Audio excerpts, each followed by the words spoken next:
Hai Guru People, kembali lagi bersama kami di Tanya GSI. Nah, kali ini saya Ferry Satya Nugraha sebagai host dan kita akan membahas tentang struktur bangunan. Nah, untuk membahas itu kita ada seorang ahli dari PT GSI, seorang ahli K3 di bidang konstruksi dan bangunan. Untuk Pak Rino, silakan Oke. Hai Guru People, saya Rino Praditya. Di GSI ini saya sebagai tenaga ahli di bidang K3 konstruksi bangunan. Oke. Ya. Jadi Pak, isu-isu akhir ini Pak, banyak Ya. bangunan-bangunan yang tiba-tiba ambruk. Keruntuhan ya? Keruntuhan. Oke, keruntuhan. Ya, keruntuhan itu. Ya. Nah, tapi sebelum itu Pak, kita ucapkan dulu bela sungkawa terhadap korban keruntuhan yang Ya. ada di Pondok Pesantren Sidoarjo. Nah, kita disclaimer terlebih dahulu untuk itu. Kalau kita itu hanya akan membahas tentang secara teknisnya saja. Jadi tidak ada siapa yang benar dan tidak ada juga siapa yang salah. Nah, kita perlu mengetahui ya kan, dalam bangunan itu tuh ada aturan-aturan apa saja gitu kira-kira Pak. Ya. Oke. Jadi pasti ada Pak Ferry. Ya. Terutama kalau di bangunan gedung itu ada undang-undang bangunan gedung Pak Ferry. Di mana undang-undang bangunan gedung itu nomor 28 tahun 2002 ya, Guru People ya. Jadi di dalam undang-undang bangunan gedung nomor 28 tahun 2002 ini itu semua ada tujuan dari bangunan gedung itu apa, terus kemudian ya semacam seperti aturan mainnya lah. Ya. Oke. Aturan mainnya dari bangunan gedung itu yang di mana saya yakin goalnya ini pasti sama semua. Gitu ya. Goalnya di mana itu untuk pemanfaatan dari bangunan gedung itu tetap aman.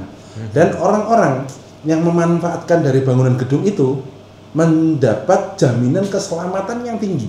Keselamatan itu. Ya, otomatis kan kalau kita bicara bangunan gedung pasti ada orangnya ya Pak Ferry ya di situ ya. Entah itu orangnya cuman sebentar saja atau bagaimana atau yang menetap. Ya, atau apalagi menetap, otomatis kan pasti ada resikonya. Belum lagi kalau yang dihuni ya, satu bangunan itu dihuni oleh banyak orang. Oke. Ya, begitu juga dengan banyak aktivitas yang ada di bangunan itu banyak aktivitasnya. Nah, seperti itu ya. Oke. Jadi ada ya, aturannya itu ada di dalam Undang-Undang Bangunan Gedung nomor 28 tahun 2002. Oke, tadi dibilang di gedung yang ada banyak orang ya. Gedung hunian, terus habis itu banyak aktivitas. Nah, aktivitas-aktivitas itu seperti apa saja kira-kira ya Pak? Oke, jadi aktivitas itu ya banyak Pak. Contohnya misalkan ada aktivitas yang dimaksud sebagai gedung bangunan untuk tempat tinggal. Nah, itu gedung bangunan tempat tinggal itu kan hanya untuk ya kategorinya bisa dikatakan kategori ringan lah. Hanya untuk orang orang tidur gitu ya. Orang tidur, orang aktivitas normal. Lalu kemudian kalau misalkan Pak Ferry tahu kayak apartemen gitu Pak.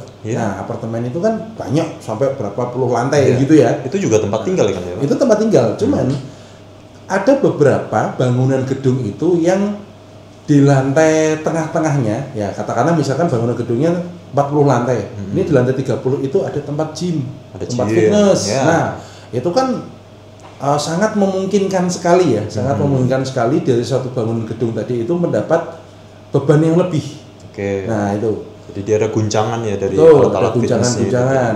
Terus kemudian mungkin kalau Pak Ferry tahu di rooftop itu ada poolnya, nah ada kolam renangnya, nah itu kan air aja berat, air berat, jadi otomatis pasti akan mempengaruhi dari satu bangunan tersebut. Oke. Ya, seperti itu Pak Ferry. Oke Pak, kalau itu tadi kan ada undang-undangnya Pak, dan undang-undang itu pasti punya tujuan-tujuannya Pak. Betul. Nah, tujuan-tujuan undang-undang itu diciptakan itu kira-kira apa ya Pak untuk bangunannya itu sendiri? Jadi sebenarnya tujuan itu tujuan kebangunannya Pak Ferry ya, bukan tujuan pembuatan undang-undangnya ya. Tujuan untuk bangunan gedungnya itu otomatis ada di dalam pasal 3 Undang-Undang nomor 28 tahun 2002 yang dimana itu ada pengaturan bangunan gedung itu ada tujuannya.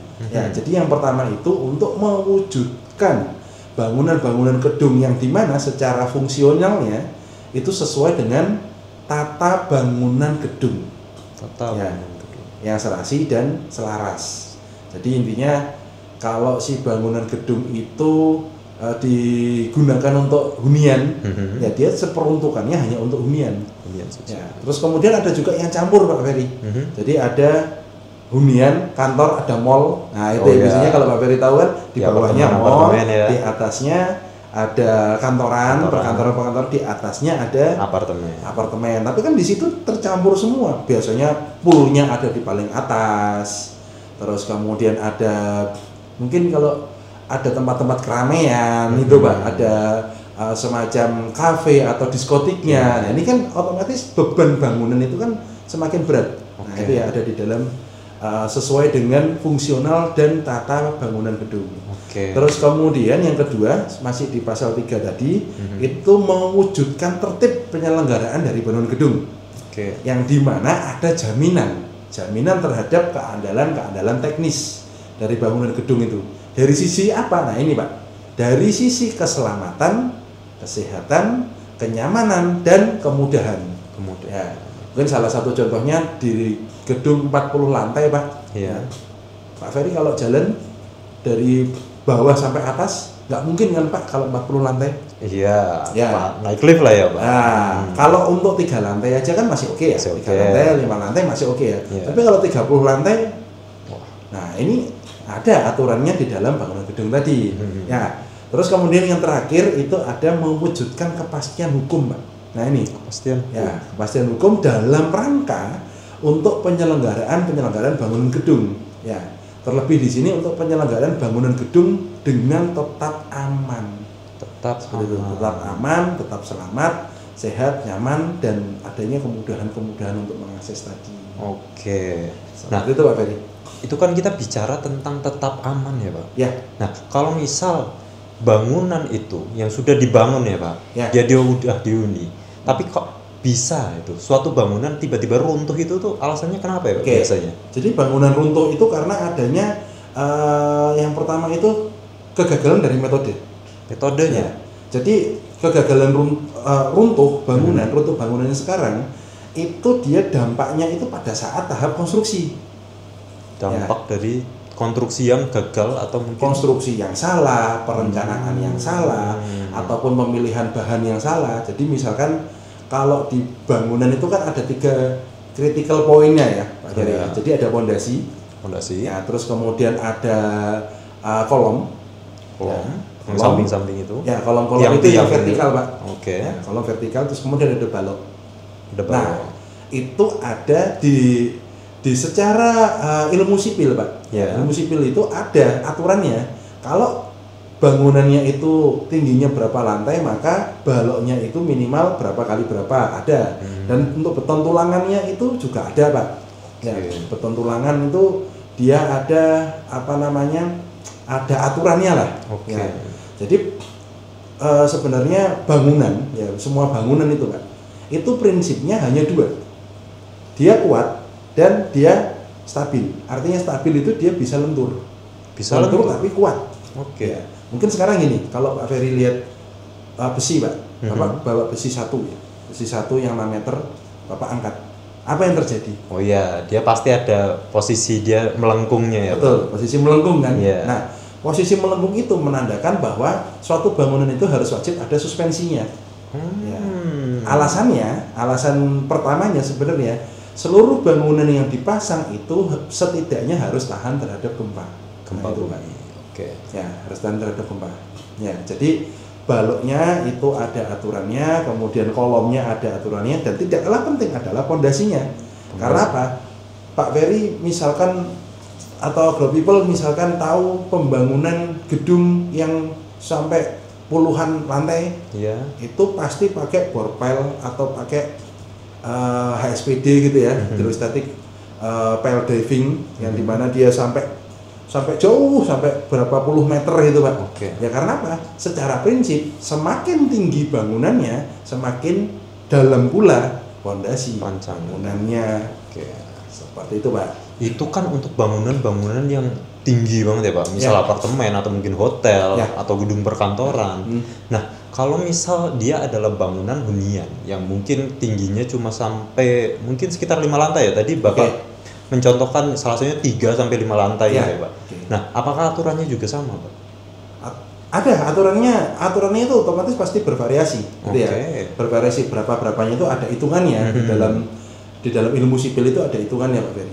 Gitu. Jadi ya pasti akan berbeda. Tapi di sini saya garis bawahi tujuannya sama.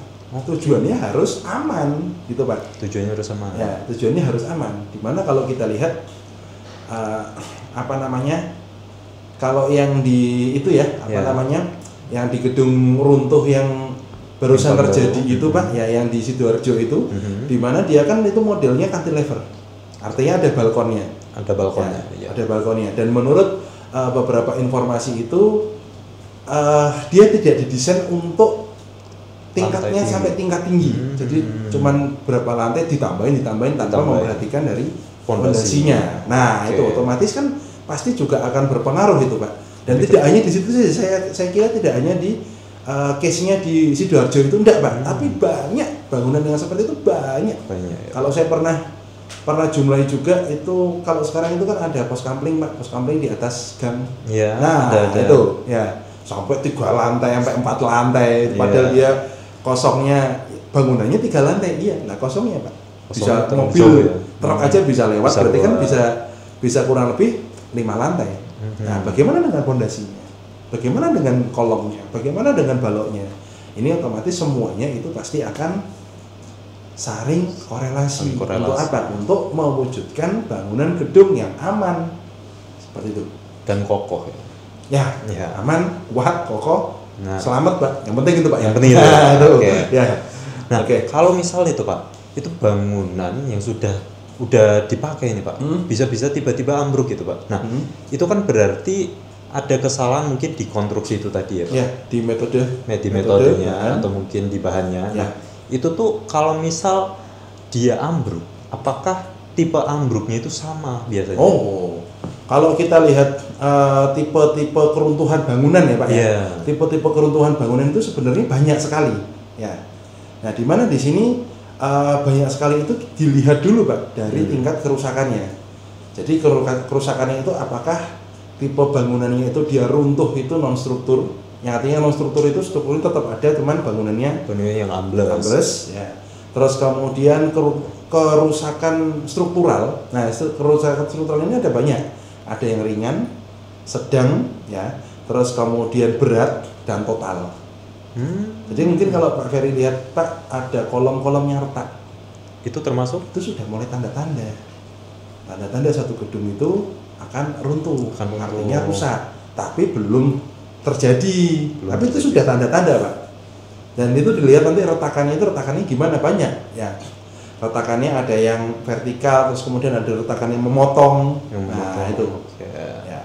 Nah, kalau misal ada retakan-retakan seperti itu, Pak. Jadi sebagai penghuni atau mungkin sebagai pemilik ya. Itu kita harus ngapain ya? Iya. Pemilik, pengelola gedung gitu ya. Itu kita harus apa? Yang terpenting adalah dikosongkan dulu, Sobat. Dikosongkan terlebih dahulu. Bangunan dikosongkan dulu untuk diadakan pemeriksaan ya. Jadi bisa Pak di dalam ilmu konstruksi itu ada pengecekan beton ya. Pengecekan beton biasanya pakai alat ya yang ditembakkan gitu Pak. Ditembakkan itu ketahuan berapa tingkat kekuatan dari beton ini, karena kalau kita bicara bahan material, semua bahan-bahan material di dalam bangunan itu ada yang namanya material fatigue, Pak. Material fatigue. Ya, material fatigue. Jadi material fatigue itu lama-kelamaan kualitas bangunannya itu akan menurun.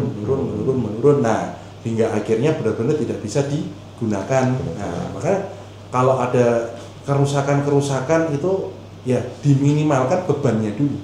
Ya sebentar aja Pak, ya segera dilakukan investigasi gitu ya. Segera dilakukan pemeriksaan ya sebentar aja.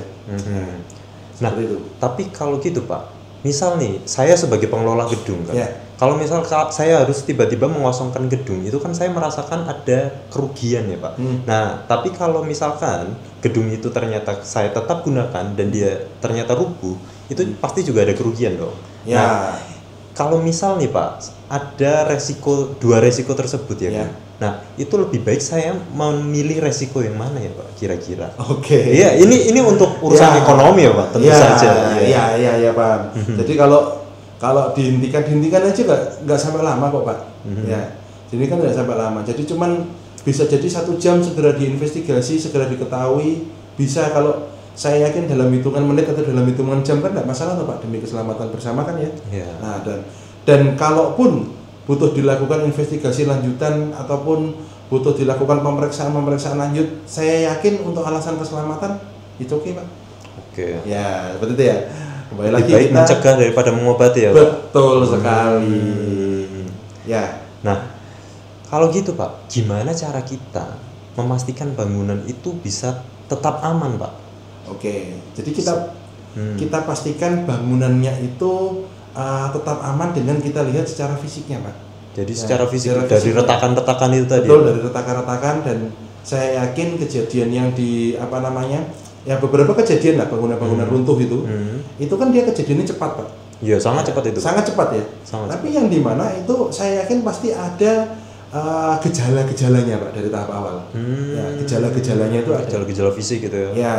Kayak mungkin plafon mulai retak-retak, runtuh. Betul. Itu kadang juga tidak mungkin kita tahu tapi kita tidak sadari. Kayak tetap cuek gitu ya. Ya, betul. Dan kalau lihat kemarin Mbak, ya yang di Sidoarjo itu sebenarnya kalau kita lihat pola runtuhan itu kan banyak Pak. Ya, ada lintu gitu Pak. Ada lintu, terus kemudian ada zipper ya. Terus kemudian ada struktur kolaps, ada domino.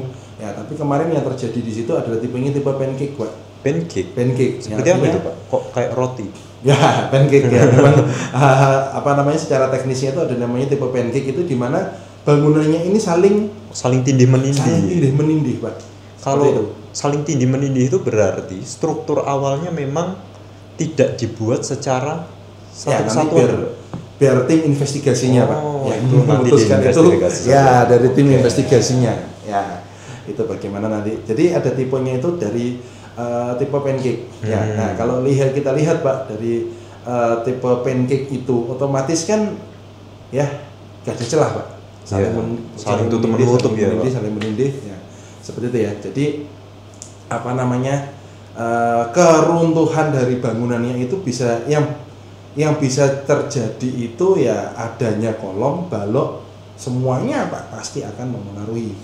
Ya, baik itu metode ataupun dari bahannya itu sendiri. Nah, kalau gitu Pak, kita kan sudah mengetahui tentang struktur bangunan itu tadi Pak. Kita udah mengetahui tentang aturannya juga Pak. Ya. Selain itu, apakah ada tips gitu untuk masyarakat itu, untuk kita gitu Pak?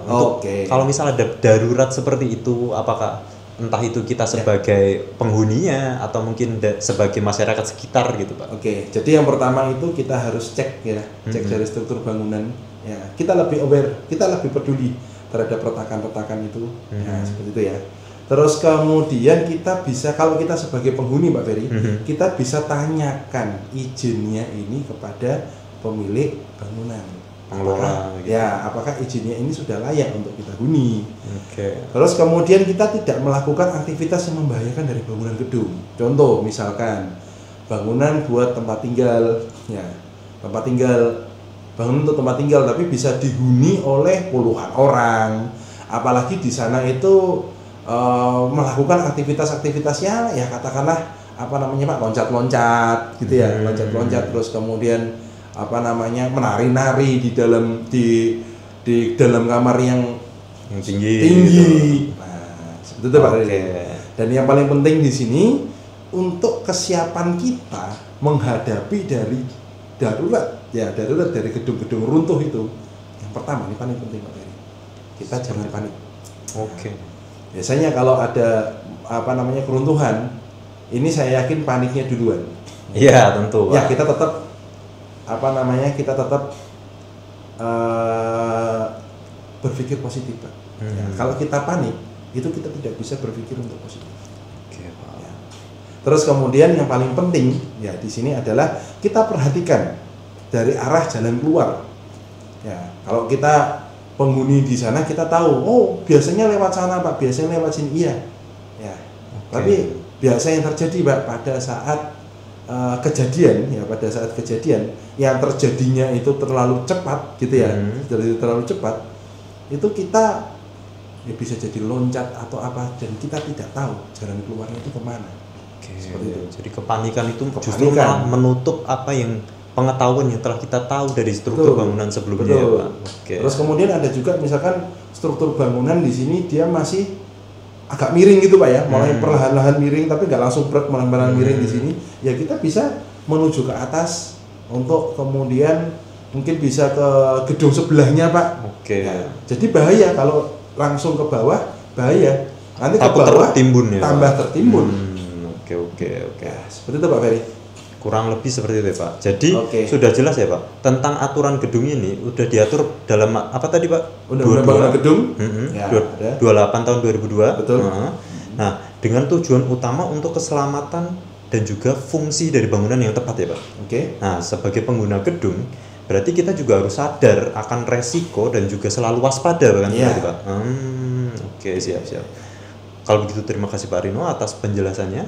Nantikan kita di video-video selanjutnya. Salam GSI. Terima kasih telah menonton video ini. Like, komen, dan share videonya. Jangan lupa subscribe channel ini serta follow sosial media kami. Sampai jumpa di video berikutnya.